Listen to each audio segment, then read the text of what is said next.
So I'm starting a new conversation on poverty alleviation and the role of the international community in trying to promote economic growth and development, particularly in poor areas. And I want to start by laying a foundation in development economics and theory that will sort of help tie some of these pieces together as we move through this conversation.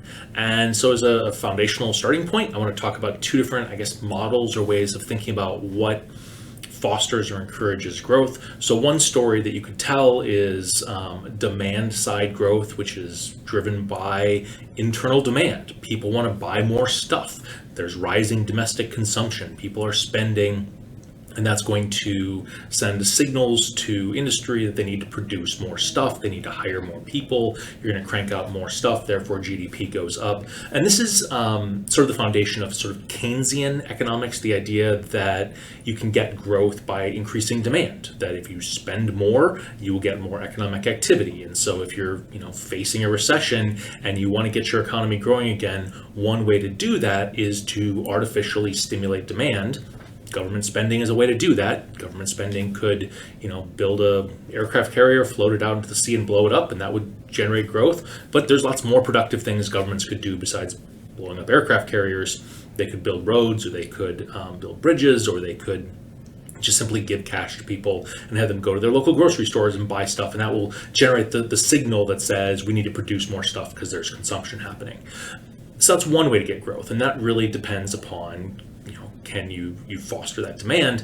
But there's a different model of growth, what we might think about as supply side, which says demand already exists. And so I think particularly for developing countries, this is a useful way of thinking about how to foster growth, right?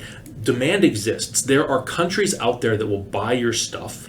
And particularly for small developing countries, no matter how much you crank out, there will be a market that will buy it, right? Somebody will buy that stuff. You're a small fish in a much bigger pool. Demand is there. The question is, are you able to mobilize the means of production to be able to capture and respond to that demand for growth, that demand for goods, that demand for what you could potentially sell off? And so the question is sort of how do you mobilize those resources and how do you do that in an efficient way so that you can feed into that existing demand? And I want to highlight this because these are really two different stories about how you get growth. The demand side, the internally driven growth is much more relevant for wealthy, industrialized, developed countries.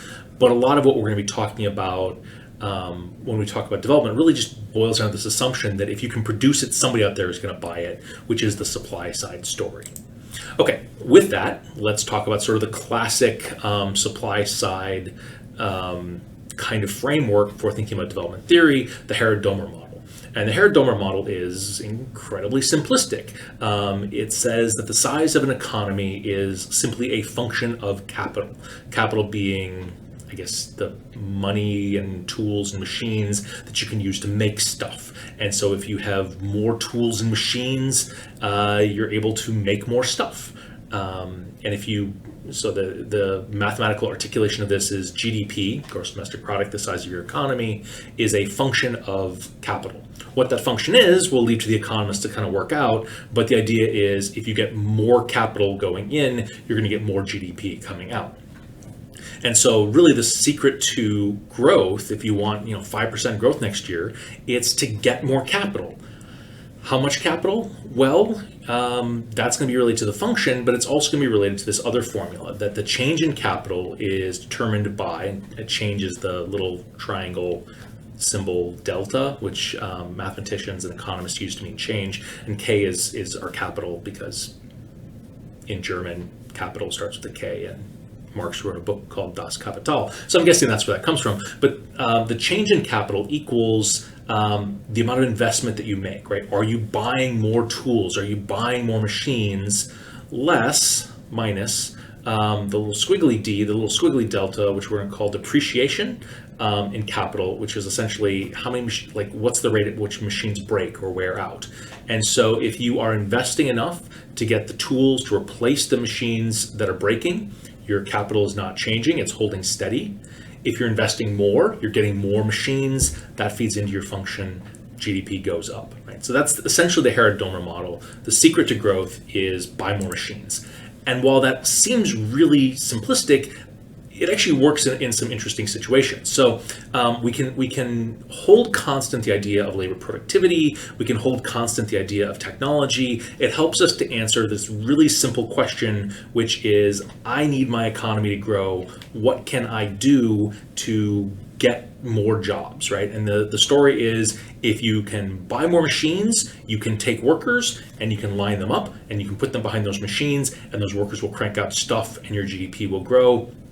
And if you reach a point where you run out of workers, well, that's a problem that's great to have, particularly if you're facing a recession or a Great Depression. If you reach a point where you have full employment and you want to point at the Herrera-Domer model and say, oh, it's too simplistic, it can't get us past, that's fine. At that point, the Herrera-Domer model will take its lumps, having fixed the Great Depression. The other part of the story is that essentially every machine that you add in has the same effect, which is maybe a little bit incorrect, wrong, not counterintuitive. I'll go with counterintuitive and wrong. If I get a typewriter or we'll go with laptop at my office, I am more productive than if I'm working with a typewriter or if I'm trying to write everything out by hand. If you give me a second laptop, will that increase my productivity? Well, yeah, I'll probably keep it at home, or maybe I'll have one that's mobile and I write at coffee shops. If you give me a third laptop, right, am I more productive? Am I cranking out more stuff? Probably not. A fourth, a fifth, a sixth laptop. At some point, just simply throwing more machines at each worker isn't necessarily going to produce increases in output. So we have some problems. But again, just setting those aside, it's a useful story that if you want your economy to grow at 5% next year, you need to figure out what machines you need to buy to get there, and you need to figure out what that's going to cost. And then the question is, are you able to raise the money to buy those machines? One way of raising that money would be to ask your population to save, to not consume, to put their money in the bank, and the bank then can route that out to businesses in the form of loans, and those loans can be used to buy machines, and thus your domestic savings has provided the cash needed to get the machines, and you've got the growth happening.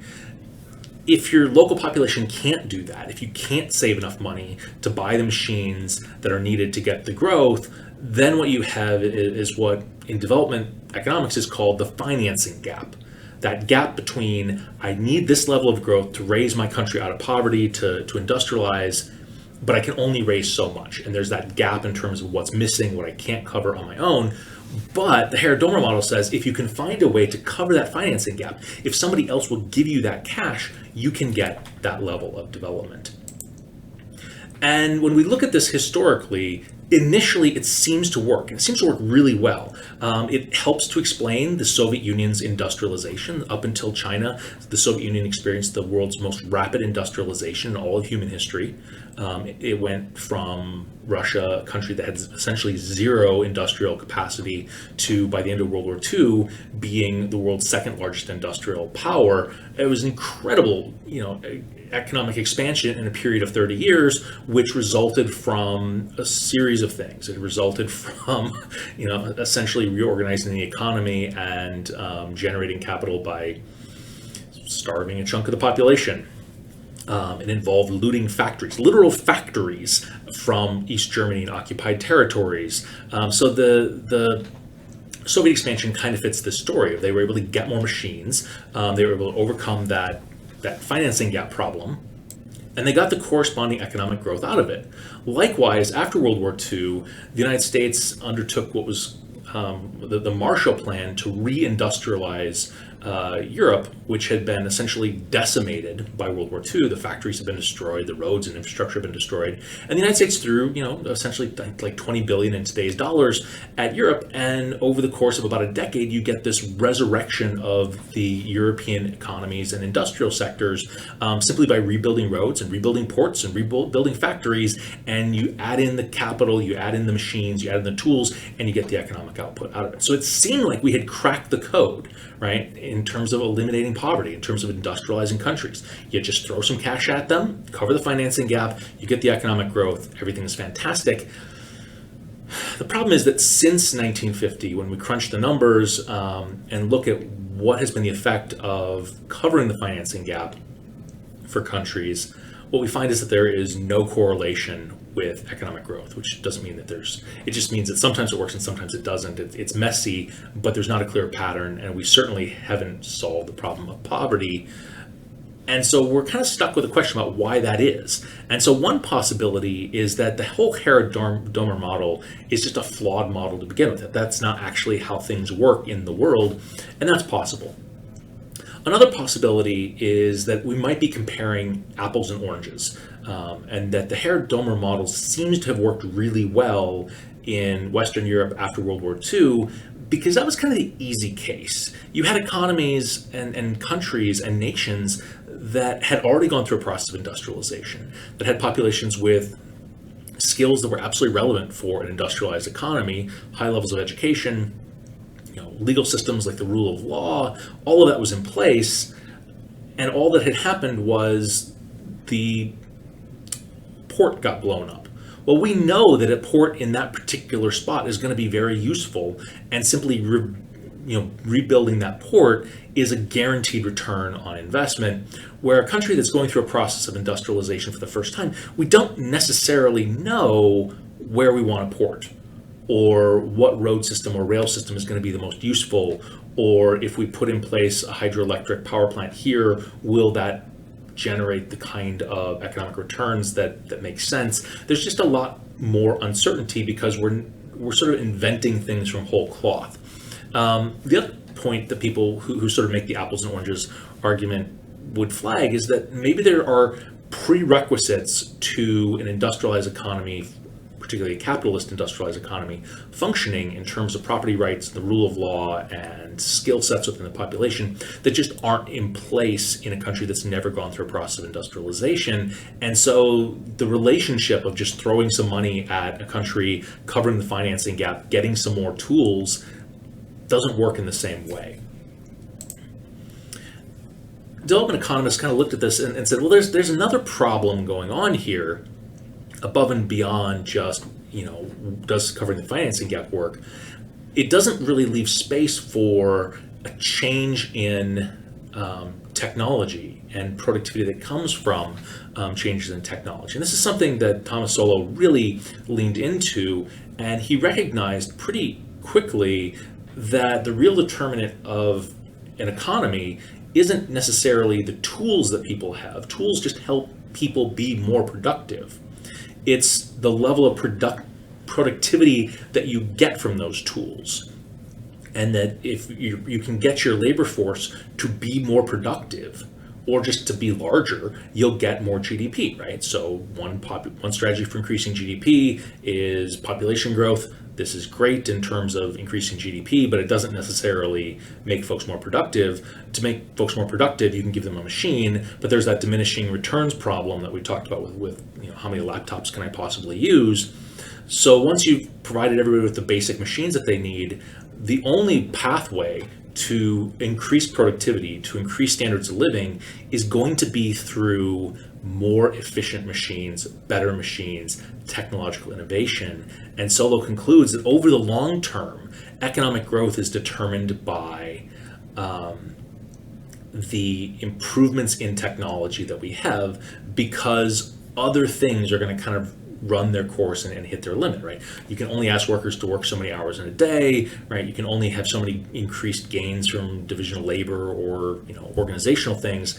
It's technology in the long run that's going to really drive economic growth, which creates kind of an interesting puzzle from the perspective of development economics, which is, why is it that some countries have certain technologies and others don't?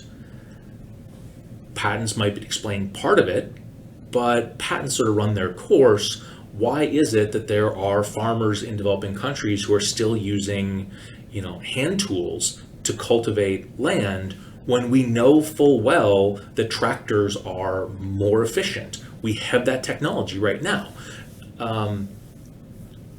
So that's kind of a puzzle. And the financing gap maybe helps explain that, right? People don't necessarily have the cash or the means to buy tractors, But this introduces a new puzzle from the perspective of development economics, which is, why is that? Why is there a financing gap at all? At all. Because if I'm trying to invest $100 in a wealthy country, I don't know what a good, reliable investment is going to be. I don't know what the next big thing is. I don't know how to get a good return on the $100. I'm kind of guessing, and we're all kind of guessing, trying to imagine what the next big thing is going to be. But if I take that same $100 and I go to a developing country and realize that somebody doesn't have a tractor, helping them to buy a tractor is a guarantee increase in their productivity. They're going to get way more out of that $100 of investment than anybody in a wealthy country who's maybe guessing what the next big thing is going to be. That investment in a developing country is where you're going to see real rapid rates of return, the kind of returns you could never see in a wealthy industrialized country, which is strange, right? Because that would suggest that investment ought to be flooding into the developing world as people are trying to capture what's sometimes called catch-up growth, the improved rate of growth that comes with jumping from an antiquated technology to a more efficient, more modern, more efficient technology. So we have this question: why does the financing gap exist at all? Why are not people in wealthy countries who have extra cash investing that cash in developing countries? And one explanation, or one set of explanations, is that investors don't particularly want to invest in developing countries because there's political instability. They're worried that governments will collapse or a Marxist regime will come to power and nationalize everything that they've done. Maybe there's not a vehicle to invest in the same way that the stock markets are underdeveloped, the capital markets, bond markets are just underdeveloped. Maybe the legal system is such that you're not really sure that your investment's going to be safe, right? You don't have a strong tradition of protecting property rights or a functioning contract system or even rule of law at all, where I can trust that things will be enforced fairly and equitably, and I can have legal recourse if I end up in business trouble. So that maybe makes me hesitant to invest in developing countries. Or maybe there's corruption, right? Corruption could potentially eat up all of my possible profits that I could get from this. And so maybe investors look at developing countries and see a level of instability that they just don't want to deal with, and therefore keep their money where it's relatively safe, even if the returns are less. On the other hand, there has been massive investment in developing countries in the last 30 or 40 years. And that investment has really helped to fuel economic growth, particularly in places like China. India has opened up to more international investment in the past 30 years, since 1991 or so, and they've seen an increased rate of economic growth from that. And if we look globally, the rate of foreign portfolio investment, which is investing in stocks and bonds, stocks and bonds primarily, versus foreign direct investment, which is buying factories and land and physical things that are going to probably stay put. Foreign portfolio investment has surged over the past 20, 30 years. And so we are seeing this investment that's happening in the developing world, and that has fueled, in many cases, although with exceptions and with problems and concerns like we saw with the Asian financial meltdown in the late 1990s, but by and large this has been a source of economic growth as investors have sought to capture that catch-up growth, and we've seen a process of industrialization in many developing countries as a result of that.